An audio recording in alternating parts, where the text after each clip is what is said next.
कैसे हैं आप लोग? खैरियत से हैं? ठीक ठाक है? सब खैरियत है भाई? क्या नई ताज़ी तो मैं आपको बताता हूँ भाई। भाई ये जो पीएसएल शुरू होने जा रहा है 17 तारीख से पिंडी में।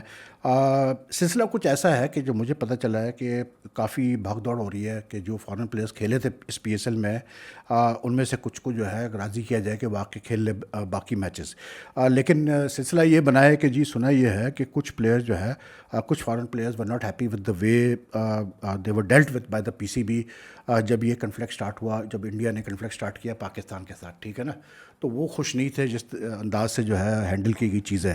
और एक इंसिडेंट में तो ये हुआ कि जो न्यूजीलैंड के प्लेयर है कॉलिन मॉनरो, उन्होंने पिंडी में मैच के बाद बाकायदा एक सीनियर बोर्ड ऑफिशियल से काफ़ी उन्होंने सुनाई उनको कि भाई कभी आप कहते हैं कि जी हम पीएसएल कराची ट्रांसफ़र कर रहे हैं, कभी आप कहते हैं कि जी हम पीएसएल यूएई लेके जा रहे हैं, फिर अब आप कह रहे हैं कि जी पीएसएल जो है हम बंद कर देंगे, तो आप हमें कब निकालेंगे यहाँ से, क्योंकि हम परेशान हैं, हमारी फैमिलीज़ परेशान हैं। तो कुछ और फॉरेन प्लेयर्स भी अपसेट थे the way the PCB handled things, and they all felt के जी जैसे ही कन्फ्लिक्ट स्टार्ट हुआ था तो पहले दूसरे दिन ही जो है पीएसएल को सस्पेंड करके इन फॉरेन प्लेयर्स को कम से कम भेज देना चाहिए था। लेकिन बहरहाल अब वो फॉरेन प्लेयर्स का अपनी जगह शिकायत ठीक है, लेकिन सुनाई है कि मंडो साहब ने ठीक ठाक सुनाई थी। अब कोशिश ये की जा रही है कि भाई जो प्लेयर्स, अच्छा उसमें एक प्रॉब्लम ये भी आई है कि अनलाइक आईपीएल में ये हुआ है कि बहुत सारे फ्रेंचाइजीज ने जो एक बैकअप प्लान किया वो ये किया कि उन्होंने अपने बहुत सारे प्लेयर्स को जो है दुबई में रुकवा दिया फॉर द टाइम बीइंग। उन्होंने कहा जी अभी आप रुके दुबई में हमारे खर्चे पे, हम देखते हैं क्या सिचुएशन होती है, जहाँ भी आईपीएल रिज्यूम होना है, जब भी होना है हम आपको बुला लेंगे, ठीक है ना। अब पीएसएल में ऐसा नहीं हो पाया, चंद एक प्लेयर शायद हैं दुबई में, बाकी सब जा चुके हैं अपने अपने घर। तो अब कोशिश ये की जा रही है कि जी जो अवेलेबल प्लेयर्स हैं उनका एक मिनी ड्राफ्ट करके उनको लाया जाए, जिसमें एलेक्स हेल्स वगैरह भी है, प्लेयर्स हैं जो कि मतलब तैयार हो चुके हैं पीएसएल खेलने के लिए। तो पीएसएल तो बहरहाल होगा 17 से, लेकिन just an example of how again the PCB could have handled this entire PSL issue about the foreign players sending them back home in a much better manner. दूसरी चीज़, इससे पहले कि मैं आगे बढ़ूँगा, एक चीज़ मैं यहाँ पर ज़रूर जिक्र करना चाहता हूँ, और वो ये है कि it's got nothing to do with the current, मतलब what's happening in the Pakistan cricket setup in the cricket world. लेकिन पाकिस्तान डोमेस्टिक क्रिकेट में एक प्लेयर है Mohinder Kumar. He was a very good pace bowler, and he played for Karachi and a couple of other departmental teams, and he played nearly 60, around 70 first class matches and more than 50 list A matches, and he was quite a good bowler. He was very well respected. अब आपको पता है पाकिस्तान में बहुत कम minorities के, Hindu community से ख़ास करके क्रिश्चियन कम्युनिटी से बहुत कम प्लेयर्स आए हैं जिन्होंने मतलब टॉप क्लास क्रिकेट खेली। उसमें से some of them like Danish Kaneria और Anil Lalpat have gone to play for Pakistan, लेकिन जनरली वो डोमेस्टिक तक ही वो रहे, और डोमेस्टिक में भी इतने ज़्यादा प्लेयर्स नहीं आए माइनॉरिटी कम्युनिटी से। तो मोहिंदर वॉज क्वाइट मतलब big name in the 80s, especially when he was doing very well in domestic cricket.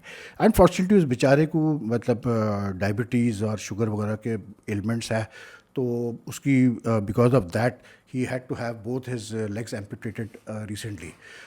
तो he is in a bad state, और कोचिंग, वो एक कोचिंग एकेडमी चलाते हैं यहाँ पर at the Karachi Parsi institute which is in Saddar, और काफ़ी सालों से वो उधर ही मतलब चला रही है। वही ग्राउंड है जिसपे हनीफ मोहम्मद ने अपना वर्ल्ड रिकॉर्ड 499 रन किए थे और रन आउट हुए थे। तो अब मेरा सिर्फ मकसद ये है बताने का कि भाई देखें, पाकिस्तान क्रिकेट बोर्ड का काम है कि जो फॉर्मर प्लेयर्स हैं, चाहे वो अगर पाकिस्तान से नहीं भी खेले, तो अगर उनको कहीं पर भी हेल्प की ज़रूरत है, जैसे मोहिंदर को ज़रूरत है, because he needs to have artificial legs prepared for him to be what you call it productive again. तो अगर पाकिस्तान क्रिकेट बोर्ड ये वीडियो देखे कोई, तो kindly I would be like request them कि यार आप ज़रूर मोहिंदर कुमार के लिए जो कुछ भी कर सकते हैं आप करें। द गुड न्यूज़ इज़ कि मैंने अपने एक दोस्त को कहा था जो मुल्तान सुल्तान के साथ है, उनसे मैंने रिक्वेस्ट की थी कि यार ये मोहिंदर कुमार का केस देख ले। तो I am very happy to say this के Ali Tareen who is the owner of Multan Sultan, जैसे उनको पता चला, उनकी तक ये खबर गई, तो उन्होंने इमीडिएटली कहा कि नहीं यार कोई इशू नहीं है, हम बिल्कुल विल मतलब take care of his medical expenses, और जो है जो उसकी लेग्स बननी है artificial, will take care of that, and he has already passed on the matter to his what call it CSF, क्या कहते हैं वो, कॉर्पोरेट रिस्पॉन्सिबिलिटी वाला जो डिपार्टमेंट होता है। तो एनीवे अगर पीसीबी भी ये मतलब कोई सुने तो ज़रूर कोशिश करें कि मोहिंदर कुमार के लिए कुछ किया जाए, इसलिए क्योंकि क्रिकेट बोर्ड जो है ना, इट इज़ देयर टू मतलब take care of players whether they retired sorry about that, और whether they are still active. बाकी यार एक जो बड़ी खबर है वो ये है कि माइक हैसन को तो अपॉइंट कर लिया गया वाइट बॉल का coach yesterday, but red ball की कोच अभी तक अनाउंस नहीं किया पाकिस्तान क्रिकेट बोर्ड ने। उसकी वजह यह है कि पाकिस्तान की जो मतलब अब जो नया साइकिल है वर्ल्ड टेस्ट चैम्पियनशिप का, उसमें अभी टाइम है मैचेस स्टार्ट होने में, तो may be that's why they held it back. But the white coach announcement was important इसलिए क्योंकि पाकिस्तान ने भी बांग्लादेश से 5 T20 इंटरनेशनल खेलने हैं at home in May and June, early June. लेकिन सुना यह है कि मिसबा उल हक साहब जो हैं, former captain, former head coach, he is and also chief selector, he is again in the run to मतलब he is being considered as a potential as a top candidate to be given the responsibility of red ball head coach. आप personally आप मुझसे पूछे तो I think for test cricket I would sorry but गले में थोड़ा सा मसला हो रहा है। पर्सनली मुझसे मेरा ओपिनियन ये है कि ठीक है वो जो भी उस पर वो लगते हैं डिफेंसिव कप्तान और ये वो करके हम भी कहते थे, लेकिन ये कि आई थिंक कि जो मिसबा की पर्सनैलिटी है वो बड़ा सूट करती है टेस्ट क्रिकेट के लिए। And I think even when he was head coach of the Pakistan team before for nearly 2 years he did pretty well with the test team. तो आई थिंक कि मतलब वाइट बॉल के लिए mic Hasan बिल्कुल ठीक है, लेकिन टेस्ट क्रिकेट के लिए अगर मिसबा को कंसिडर किया जा रहा है with all his experience and all, it won't be a bad idea at all. लेकिन he is now consider as one of the top candidates. उसके साथ और भी हैं, लेकिन एक दो और भी हैं, पाकिस्तानीज ही हैं, लेकिन ही इज़ देयर। लेकिन और ऑब्वियसली अब तो खैर पाकिस्तान क्रिकेट बोर्ड ने ये भी मतलब ये जो मेंटोर्स थे 5, जिसमें मिसबा भी शामिल थे, वकार, सकलैन, शोएब मलिक और सरफराज को भी डिसाइड कर लिया रिलीज़ करने का। तो देन ही इज़ फ्री, तो then I think he can take over this assignment. Hesson को, माइक हसन को सुना है कि 2 साल का कॉन्ट्रैक्ट दिया गया है and he is made it clear that he will bring his own support staff. तब देखते हैं वो कैसा करता है, क्या करता है। अभी बांग्लादेश सीरीज़ के लिए तो उसका टाइम नहीं है, लेकिन I think he will bring in people that he trust. I just hope कि यार फिर मैं रिपीट करूँगा कि पाकिस्तान क्रिकेट बोर्ड उसको टोटल सपोर्ट करें, give him a free environment, where free hand. मैं नहीं समझता हमें सिलेक्शन कमेटी की भी ज़रूरत है, ये सिलेक्शन कमेटी को भी डिसबैंड कर दें आप। जैसे साउथ अफ्रीका का कोच था रॉब वॉल्टर्स, जिसने भी रिज़ाइन अपना सबमिट किया है, उसको पूरी पावर दी गई थी to select the team. You know, मैं समझता हूँ कि अगर आप कोच कप्तान को ये पावर दें तो उसमें ये होता है कि हमारे क्रिकेट कल्चर में कम से कम प्लेयर्स को एक तो ये पता होता है कि कौन मतलब माई बाप है। दूसरा ये है कि you know I think the coach should have the right to decide कि कितना चांस उसने एक प्लेयर को देना है, खास करके यंग प्लेयर्स को कितना उसको ग्रूम, कितना मतलब मौके देने चाहिए उसको ग्रूम करने के लिए। तो I think he is the best जज। तो I don't think we need a selection committee at all. I think कि ये जो सिलेक्शन कमेटी का हमारा सिलसिला चलता रहा है, इट्स मतलब इट सर्व्स नो पर्पस। हाँ, आप जूनियर सिलेक्शन कमेटी रख लें, वुमेंस रख लें, वो डोमेस्टिक क्रिकेट के लिए रख लें, वो अलग बात है, लेकिन senior team I think let the head coach handle. जिसका भी जैसे मिसबा का टेस्ट का बनता है, लेट मिसबा हैंडल इट। और पहले ये एक एक्सपेरिमेंट हमने किया है कि मिसबा जब हेड कोच बनाया था उसने अपना एहसान मानी ने इन 2019, तो he was also the chief selector, तो he had all the power with him. तो आई थिंक इट्स बेटर कि माइक हसन को पूरा पावर दिया जाए तो वो ज़्यादा बेहतर रहेगा। लेकिन ये जो मेंटोर्स को, कल शोएब मलिक ने अपनी रेजिग्नेशन डाली सोशल मीडिया पे, लेकिन apparently that was because he knows के जी फारिग कर दिए गए हैं, और मतलब इनके लिए ढचका तो है। लेकिन जो मुझे पता चला है कि 2-3 महीने से तो पाकिस्तान क्रिकेट बोर्ड इनको लिफ्ट ही नहीं कर रहा था मेंटोर्स को ज़्यादा, ना इनसे टच में था, तो उनको एक क्लियर कट मैसेज तो जा ही रहा था। लेकिन ये है कि पाकिस्तान क्रिकेट बोर्ड का भी कमाल यार, मैं कहता हूँ कि डिसीजंस है, इसलिए क्योंकि what I have come to know is कि अगर ये मेंटोर्स को ये निकाल लेते हैं before the completion of the contract, क्योंकि उन्होंने तो शायद 1 साल भी पूरा नहीं किया अभी, तो the PCB has to pay them 4 month salary with the termination letter. तो 4 month सैलरी का मतलब एक प्लेयर को, एक मेंटोर को 2 करोड़ रुपया देना है PCB ने। तो यानी आप समझ लें कि 10 करोड़ रुपया ऐसे ही देगा PCB अगर वो इन मेंटोर्स को जो है फारिग कर देता है। तो यानी ये हाल है। देखें आपके जब ये कॉन्ट्रैक्ट साइन करते हैं किसी भी चीज़ के लिए, ये कुछ भी नहीं देखते कि भाई हम क्या साइन कर रहे हैं या कितना इसका फाइनेंशियल बर्डन आएगा क्रिकेट बोर्ड के ऊपर। तो क्या कहें यार, बस ऐसे ही चलता है भाई हमारे वहाँ, तो हमारी क्रिकेट इसी तरह चल रही है। बाकी यार ये एक मैं बड़ा इंटरेस्टिंग आर्टिकल पढ़ रहा था अबाउट विराट कोहली, कि विराट कोहली रिटायर तो हो गया टेस्ट क्रिकेट से, जिस पर अभी तक बहस चल रही है, और अश्विन ने तो क्लियर कहा है, रविचंद्र अश्विन ने अपने यूट्यूब चैनल पे, कि भी ये रोहित और विराट के ना होने से इंग्लैंड के टूर पे बहुत बड़ा लीडरशिप का वैक्यूम आएगा।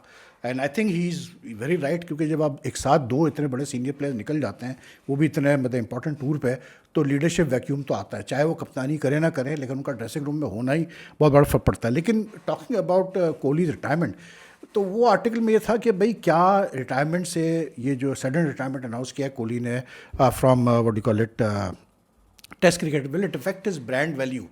नाउ द ब्रांड वैल्यू जो इस वक्त ब्रांड वैल्यू एस्टिमेट की जाती है कोहली की, ओवरऑल सब कुछ मिला के, cricket endorsements all that sponsorship and all, is nearly like close to 1,800 और 700 करोड़, और उसकी अपनी पर्सनल जो वैल्यूएशन है वो तकरीबन कोई 1,100 करोड़ की है, ठीक है। अब आप सोचें यार, एक बंदा जिसके यानी कि सोशल मीडिया पे, इंस्टाग्राम पे ही मोर देन 270 मिलियन फॉलोअर्स हो, आप अंदाजा करें, और जो बंदा इस वक्त करंटली कोई 40 ब्रांड्स को इंडोर्स करता है, वो विराट कोहली 40 ब्रांड्स को इंडोर्स करता है, प्लस ही है, फिर प्लस उसकी अपनी ओनरशिप्स है, उसकी अपनी पार्टनरशिप्स है, तो उसकी ब्रांड वैल्यू तो उस आर्टिकल में लिखा था कोई इफेक्ट नहीं होगी, क्योंकि बहुत बड़ा एक वो आइकॉन है इंडियन क्रिकेट का, इंडिया का, तो it's not going to affect his brand value at all. तो जस्ट इमेजिन यार, मतलब एक बंदे की ब्रांड वैल्यू इतनी, मतलब 1700-1800 करोड़, माय गॉड। लेकिन ऑब्वियसली बात है यार, मैं ये बिलीव करता हूँ कि जब तक एक प्लेयर खेल रहा है बहुत फ़र्क पड़ता है, और मतलब like till he is active it makes a huge difference to any player. Once you retire then you may remain a big name, but I don't think कि आपकी ब्रांड की वो इम्पैक्ट होती है जो कि जब जब आप खेल रहे होते हैं। तो अभी तो खैर कोहली आईपीएल में भी एक्टिव है, प्लस उसने वनडे से भी रिटायरमेंट अनाउंस नहीं की है, तो he is still active as a player, but test cricket में उसका retirement definitely I feel it's a big setback for Indian cricket, क्योंकि मैं तो नहीं मानता, मुझे तो इलॉजिकल सी बात लगती है जिस तरह से उसने रिटायरमेंट अनाउंस की। अश्विन भी यही कह रहा है, और अश्विन जो है वो, अच्छा अश्विन ने एक और बात बड़ी अच्छी की, उसने कहा कि भाई बेसिकली अब जो है ना, अब सही मानों में गौतम गंभीर का एरा स्टार्ट होगा, अब गौतम गंभीर की ये टीम होगी, अब गौतम गंभीर कैसे लेके चलता है इस टीम को, क्या करता है, अब ये गौतम गंभीर के ऊपर है। लेकिन उसने भी, अश्विन ने भी कहा कि आई वाज नॉट एक्सपेक्टिंग कि रोहित और कोहली दोनों एक साथ रिटायरमेंट अनाउंस कर देंगे बैक टू बैक, तो he is also a bit surprise. लेकिन डेफिनेटली अब गौतम के पास, गौतम गंभीर के पास पावर तो काफ़ी आ जाएगा, तो now it's up to him how he develops a team, how he develops India's test team and in the other formats. बाकी आईपीएल की भी तैयारी हो रही है 17 से रिज्यूम करने की। आईपीएल में यार साफ सीधी बात है, जो अंदाज़ा हो रहा है वो यही हो रहा है कि यार ये जो बेचारे बेचारे तो मैं नहीं कहूँगा, ओवरसीज़ प्लेयर्स हैं, इनमें से बहुत सारे तो ये सोच रहे होंगे कि भाई अगर हमने मना कर दिया जाने से, वापस जाने से, खेल to complete the remaining matches of IPL, तो हमारा बनेगा क्या अगले सीज़न, फिर क्या बीसीसीआई हमें अलाउ करेगा ऑक्शन में, क्या हमें फ्रेंचाइजी लेगी ऑक्शन में? तो वहाँ ये एक बहुत बड़ा एक है बीसीसीआई के हाथ में और आईपीएल फ्रेंचाइजीज के हाथ में एक बहुत बड़ा हंटर है, क्योंकि जितना पैसा प्लेयर्स को मिलता है आईपीएल में, बड़ा मुश्किल होता है उसको वो करना। हाँ, बहुत सारे प्लेयर जो इस्टेब्लिश्ड हैं, जिन्होंने कमा लिया है, वो शायद इतना बॉदर नहीं करेंगे।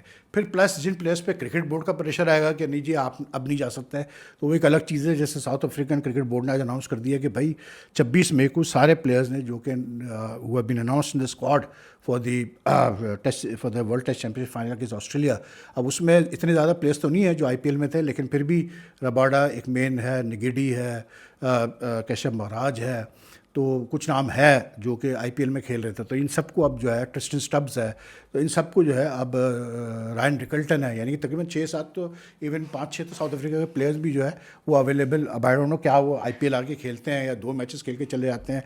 फिर सिमिलरली इंग्लैंड क्रिकेट बोर्ड ने भी अपनी टीम अनाउंस कर दी, वेस्ट इंडीज़ ने भी टीम अनाउंस की है for their white ball series, तो उसमें बटलर भी है और कैसे बोलते हैं अपना ये, और भी जो है इंग्लैंड के प्लेयर्स हैं, प्लस पे शेरफन रदरफोर्ड है इंडिया वेस्ट इंडीज़ से, तो उनको भी यही कहा गया है कि भाई वो सीरीज़ भी स्टार्ट हो रही है, वो शायद सीरीज़ ही 26 मई से स्टार्ट हो रही है, और जो वर्ल्ड टेस्ट चैंपियनशिप है वो 2 या 3 जून से स्टार्ट होगा। लेकिन उसके कैंप के लिए इंग्लैंड में पहले से 26 मई को कहा है कि रिपोर्ट करें साउथ अफ्रीकन प्लेयर्स को। तो it will be interesting to see how many players return, कौन से नए प्लेयर्स साइन ऑन करता है, आईपीएल के फ्रेंचाइजेस करते हैं। लेकिन अनफॉर्चुनेटली यार ये हुआ ऐसे, ये मतलब एकदम से ऐसी चीज़ हुई कि कोई कुछ कर नहीं सकता था। तो now I think it's all about the management and how well you handle things, how well these franchises handle these things, because क्योंकि ये जो रिमेनिंग मैचेस होंगे दोनों लीग्स के, आईपीएल के भी और पीएसएल के भी, it's important to have foreign representation in them.